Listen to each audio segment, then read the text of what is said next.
Hello and welcome to my management assignment 2. This assignment will be focusing on Woolworths. I'm Alexandra Heidi and my student number is 227-87035. The outline of the slideshow will be, we'll be focusing on management styles, moving into trends in management styles. After that, there will be the goals, benefits and limitations of planning, SWOT analysis, organisational structure, benefits and limitations of divisional structure, and finally ending the slideshow with recruitment styles. Woolworths is one of the largest supermarket chains within Australia, with over 1,715 supermarkets spanning across Australia and New Zealand. However, Woolworths has shown that they have a focus on management in relation to the human resource perspective. The human resource perspective illustrates that tasks during working hours should not be dehumanizing or demeaning in any sort of way, but instead allow employees to work at a peak potential level, encouraging them to be motivated and have a work-life balance. Additionally, Woolworths has also been seen using administration principles from the classical approach, such as the division of work and the scalar chain. Woolworths is seen demonstrating large-scale supervision on employees and a system of managers with excess power. The trends of management in relation to Woolworths, however, have seen a focus on efficiency, returning back to more classical perspectives due to market competitiveness. Returning to scientific management and a smaller focus on human resources in the last few years. This is due to the big competitor of Coles and a want to outperform them.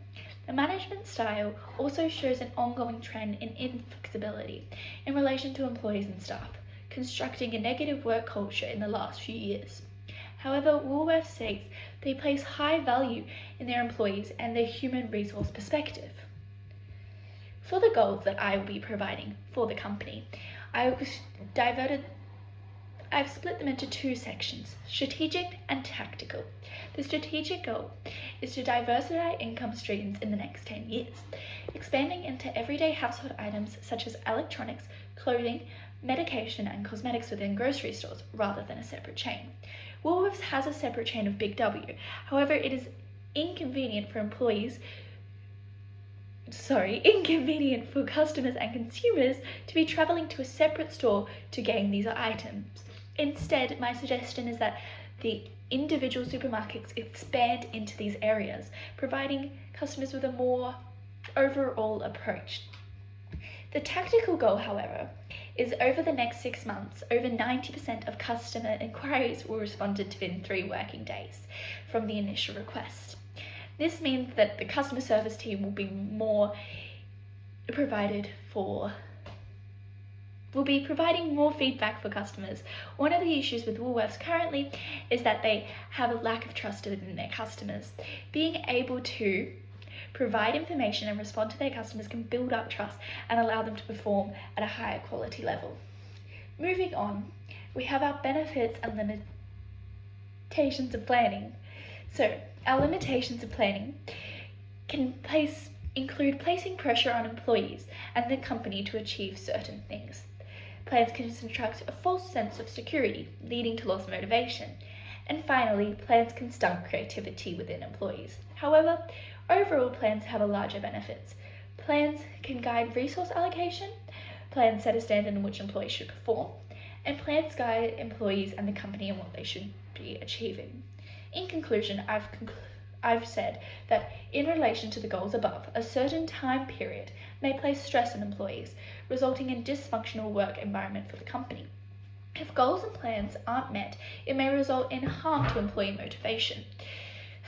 Additionally, since there is a high level of expectation among employees already due to the scientific management style, Woolworths may struggle to complete the goals. However, in relation to benefits, the goals and plans provide a set structure and positively affect proactive behaviour amongst employees, as motivation is supplied for the plans and goals set by the company. In my beliefs, I strongly suggest that companies should set goals. It allows them to move forward and have a plan. However, I think they should put less pressure on employees to achieve those goals. If goals aren't achieved, there should be not an expectation that the employee should suffer under that, and instead that the business had an unrealistic goal. Moving on to the SWOT analysis. I've separated my SWOT analysis into strengths, weaknesses, opportunities, and threats. I will begin with strengths. All the information in my SWOT analysis comes from the Woolworths Group Annual Report. So, the customers, in their strengths, they have a large amount of customers reached per week, with over 27.5 million people shopping at Woolworths per week within Australia and New Zealand. That is a benefit for the company. They also have constructed a recognisable brand with an iconic theme tune, thus meaning people in households know their name. Everyone across the country knows Woolworths. However, currently, they've lost a lot of trust in the Australian market since 2021. Additionally, their carbon emissions produced by the company are large and extensive. The opportunities in which the company can forward theirs is changing supermarkets to solar panels as a power supply. This is contradictory to Coles, as Coles has not done this yet. They could do this and present themselves as a more sustainable option, the one who cares about the planet, compared to Coles. Additionally, interacting with community on a smaller scale, they need to rebuild their trust with the community, hold fundraisers, provide to schools, etc. This allows the community to rebuild their trust and re-interact with the company. However, the threats that they face is an extremely competitive market in Australia and New Zealand. There's Coles, Aldi, IGA, just to name a few, which can overcome them and push them out of the way. Additionally, the health movement as well. As we have an ongoing trend towards healthier lives, more people switch from supermarkets and big consumer chains to local businesses and farmers markets. Although this is beneficial for the overall community, this is not beneficial for the company, meaning they need to market themselves against the health movement. They need to provide themselves as the health movement rather than the local chains and small companies. In relation to organisational structure, I believe the optimal structure for Woolworths is divisional. Since the company has around 2,002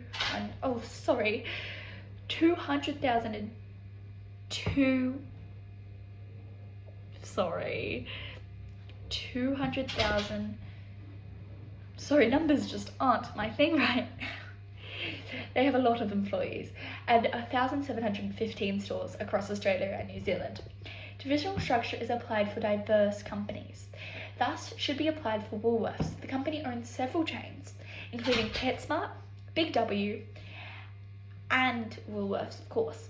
Thus, separating product production should be applied to the company. Additionally, there should be an Australian and New Zealand division, allowing for the company to customise to the consumers. However, the one issue with this, as stated by Hosper in his 1994 book, that organisations should vary across countries in their structure. Different countries hold different perspectives on what is a good organisational structure. Communities have different ideas. Thus, a divisional structure might work for Australia, but might not work for New Zealand. However, for now, we're going to focus on the divisional structure, and we will consider it in the benefits and limitations. Beginning with my limitations of the divisional structure, coordination across divisions can be lower than other structures, such as vertical, and team-based structures.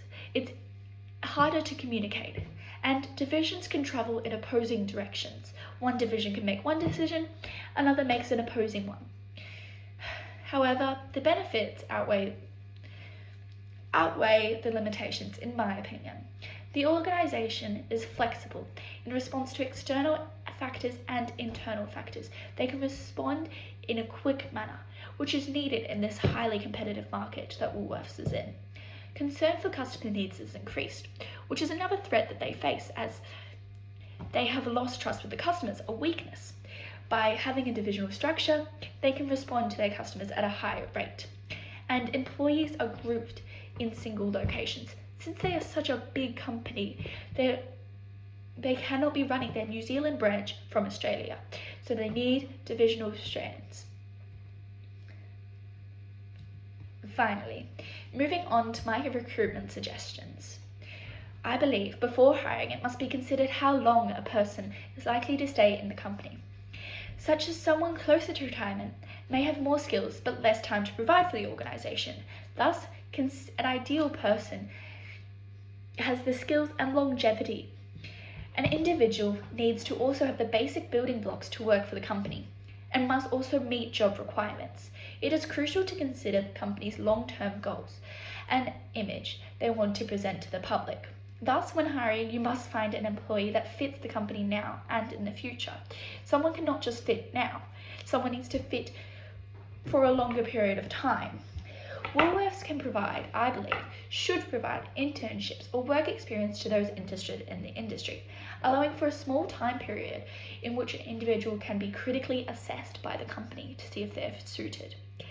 As there's a lot of young people aging from 16 to 18 who would apply for work experiences in this area, you can see if they're suited for the company. In relation to retaining employees, I believe it is important to provide benefits to employees, such as bonuses for those who perform well and a work-life balance for employees across the company. When providing bonuses, we encourage our employees to continue to perform well. We must encourage our employees to continue to perform well, otherwise they may find other jobs. They may leave. We must competitively provide bonuses. As the market is so competitive, our employees could easily move over to another supermarket. It is important to make sure they stay with us over a period of time rather than moving across. Additionally, I believe continuous job development for employees allows them to perform at an optimal rate while feeling comfortable in their own abilities. When someone lacks an ability or doesn't believe they can do an ability, it leads to them to move away from the job, quit, retire, or leave the business as they don't feel comfortable. Everyone must feel comfortable in the environment and their ability to complete their job. That is my suggestions.